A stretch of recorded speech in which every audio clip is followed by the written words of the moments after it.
அமைச்சர் பார்த்தாங்களா? பார்க்கவே கிடையாதுல்ல. இதையெல்லாம் அங்கே இருக்கிற மாணவர்கள் தெரிவித்த கருத்தின் அடிப்படையில் நான் தெரிவிச்சிருக்கிறேன்.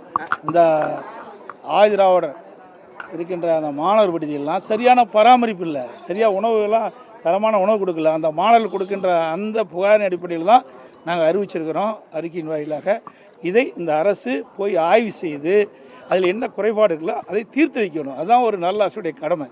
அதுதான் ஆதிராவிடர் மாணவர்கள்னால் ஒரு ஏழை குடும்பத்திலேருந்து வந்திருக்காங்க. அவர்களுக்கு முழுமையான வசதியை செய்து கொடுக்க வேணும். நிதி ஒதுக்கீட்டு இப்போ தானே ஒதுக்கிறா, இன்னும் பல இடத்துக்கு போகலையே.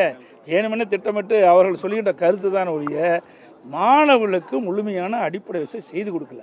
அந்த மாணவருடைய குறைபாடுகள் தான் நான் சுட்டி காட்டினேன். சுட்டி காட்டினோட எதிர்க்கட்சியுடைய கடமை அது. இதை என்ன செய்யணும்?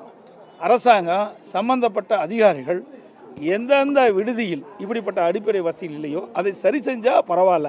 அதை விட்டுட்டு நான் சொல்கிற கருத்துக்கு எதிர்மறை கருத்துக்கள் எந்த விதத்தில் நியாயம்?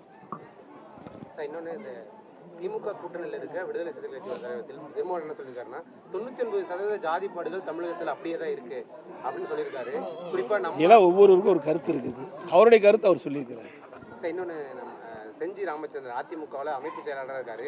அவர் தாவேக்காவில் இணைய உள்ளதாகவும் அவர்கிட்ட பேச்சுவார்த்தை நடத்த யார் அவருக்கு சொன்னாங்களா? இது வரைக்கும் எங்கிட்ட இல்லையா? அது வேணும்னு மாதிரி பொருளை கிளப்பிடுறாங்க. அனைத்து இந்திய அண்ணா திராவிட முன்னேற்றங்கிறது ஒரு கடல், புரியுதா? இதில் அவர் மாதிரி கிட்டத்தட்ட ஆயிரக்கணக்கான பேர் இந்த கட்சியில் அங்கம் வைக்கிறாங்க, உழைத்திட்டு இருக்கிறாங்க. இந்த அனைத்து இந்திய அண்ணா திராவிட முன்னேற்ற கழகம் ஒரு வலிமையான இயக்கம், 30 ஆண்டு காலம் ஆட்சி செய்த இயக்கம், பொன்விழா கண்ட கட்சி. அதனால் வேணுமெனே திட்டமிட்டு சில ஊடகங்களும் பத்திரிகையில் வதந்தியை கிளப்பிட்டுருக்குது. இது கண்டிக்கத்தக்கது. பரந்தூர் விமான நிலையம் பணி துரிதப்படுத்திட்டு இருக்காங்க. விவசாயிகள்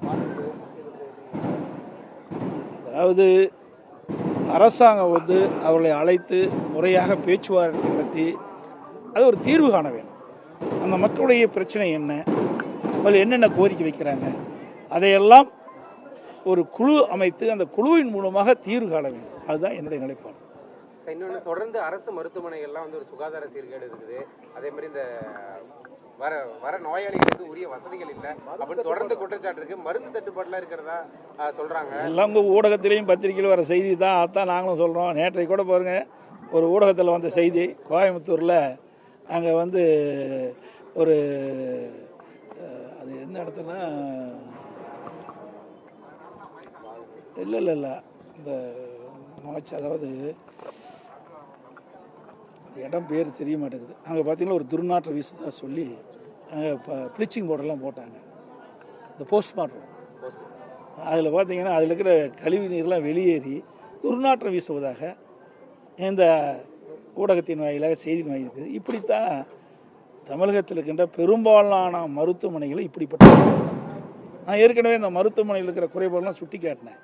அதற்கு எதிர்ப்பு தான் தெரிவிக்கிறாங்களே ஒழிய இன்றைக்கி எதிர்க்கட்சி சொல்லுகின்ற குற்றச்சாட்டு அந்த அடிப்படையில் அங்கங்கே போய் ஆய்வு செய்து அதை சரி செய்ய வேணும். அதை விட்டு